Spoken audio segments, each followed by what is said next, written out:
دخترایی که باید معاینه بشن اینا هستن؟ بله. بیاین که شروع کنیم. بیا دخترم. نه من نمیام. قول میدم دردت نمیاد. نمیخوام. فرید خانم تو رو باشه میشه یه لحظه ولش کنی؟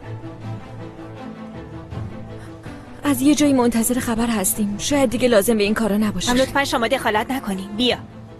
ولم کنی. خواهش میکنم ولم کنی. تو رو خدا ولم کنی. خواهش میکنم. اول منو ببری.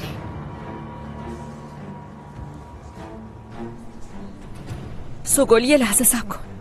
فرید خانم نگران نباشین.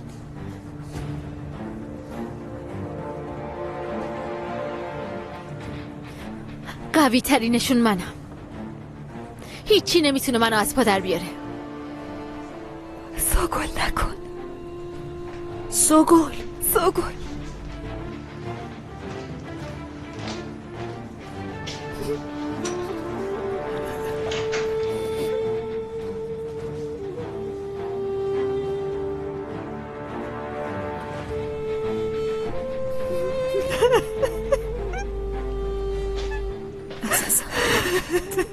آروم باش.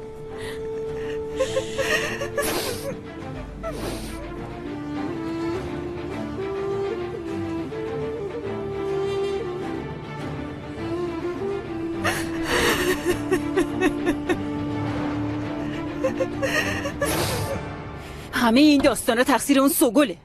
یا فرار میکنه یا ما رو میندازه تو دردسر. نمیشه از شر این دختر عوضی.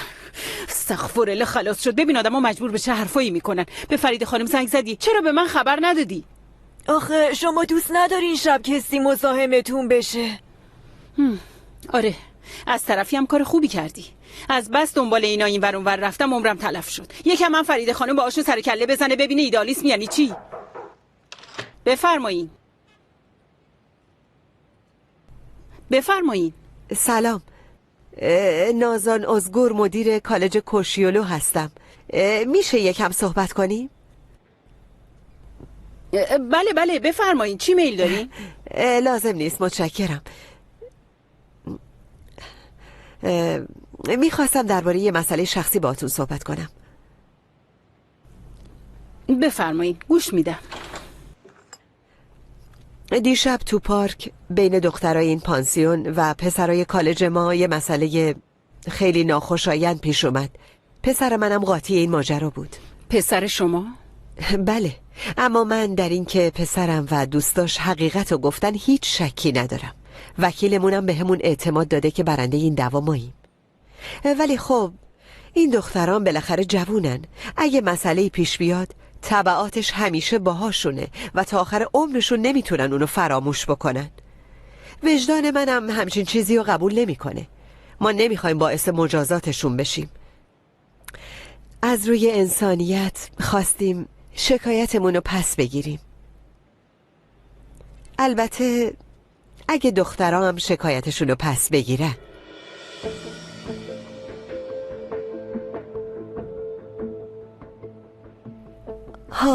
اگرم بگن نه، ما تا آخر این ماجرا میریم. دیگه خودشون میدونن. وکیلم منتظر تماس تلفنی منه.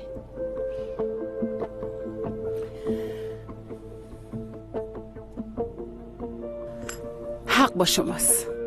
به نظرم کش دادن این موضوع به نفع هیچ کس نیست. من باهاشون صحبت میکنم. به خاطر این لطفتون ازتون ممنونم. خواهش میکنم. خب من دوست دارم به این بچه ها واقعا کمک کنم. روز بخیر. روز خوش.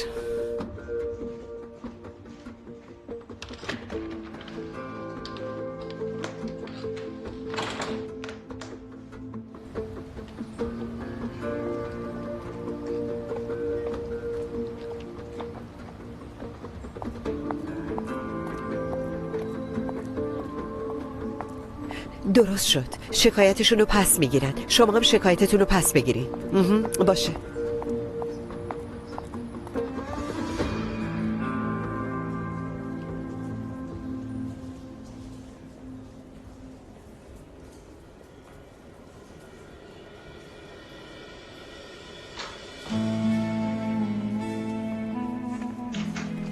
سوگل عزیزم، خوبی؟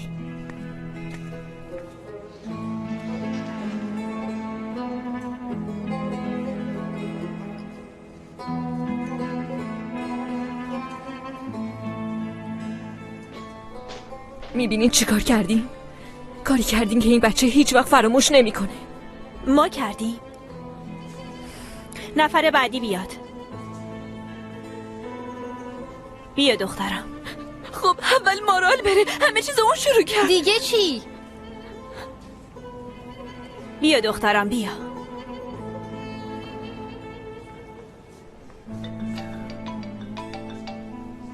الو؟ بله خیلی خوب باشه. یه لحظه بچه رو ول کنین. بیا شکایتشون رو پس گرفتن.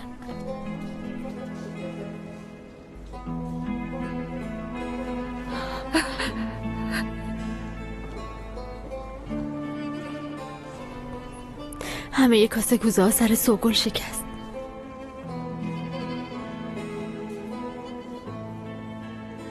مثل همیشه.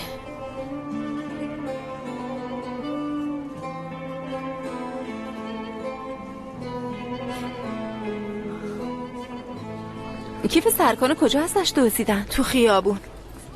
تا حالا هیچ وقت این طرفا دزدی نشده بود. همه این داستان بعد از اومدن اون پرورشگاه شروع شد. به نظر منم کار اوناست.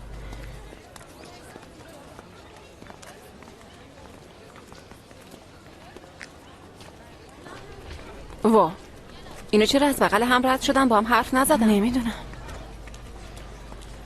چی شده بچه ها؟ تا دیشب از کنار هم تکون نمیخوردیم. دافنه دست از سرم بردار.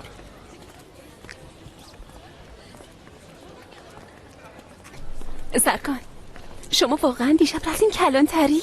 چه جور جایی بود ها؟ تعریف کن دیگه. آدمی دستبند زده اونجا بودن آره؟ نه جمره. اینا چرا اینطوری رفتار میکنن؟ به نظرم دیشب یه اتفاق دیگه افتاده. حالا میبینی.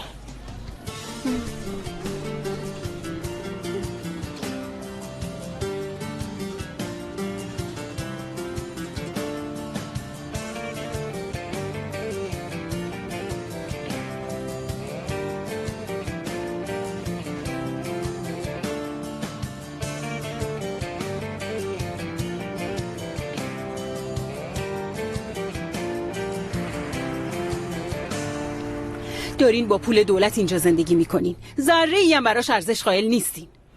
توجهی که از خانواده هاتون ندیدین و داریم جبران میکنیم. به جای اینکه قدر بدونین و درست رفتار کنین، رفتین تو پارک و با پسرای مردم. اینطوری نبود نریمان خانم. شاید بهتر باشه حرفای دخترها رو هم بشنوین. اصلا گیریم که حق با دخترها باشه. بگیم ببینم شما اون وقت شب توی پارک چی کار میکردین؟ من وقتی شنیدم مارال ایلولو گول زده و برده پارک. ساکت شو احمق. مارال، این آخرین باره که بهت تذکر میدم. این کارایی که میکنی عاقبت خوشی نداره دختر. آخرش یه بچه نامشروع مثل خودت رو دستت میمونه. نریمان خانم دارین زیاده روی میکنین. من دیگه خسته شدم. از این به بعد فقط در حد وظیفه‌م اینجا خدمت میکنم. تموم شد و رفت. اگه میخواین زندگیتون رو با دستای خودتون نابود کنین بفرمایین. مگه من تا کجا میتونم جلوتون رو بگیرم؟ اونا شکایتشون رو پس گرفتن، ولی به نظر من باید حق این دخترها رو بگیریم. رفتاری که امروز با این دخترها شد عادلانه نبود.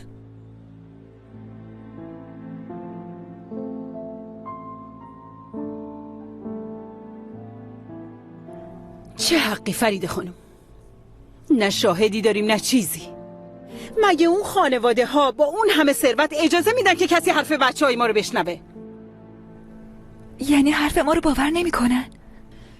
اون وقت شب از پرورشگاه فرار کردین، رفتین پارک، مشروب خوردین. ما نخوردیم، فقط مارال. چه خبریتونه بابا همش مارال مارال؟ نریمان خانم به خدا داره دروغ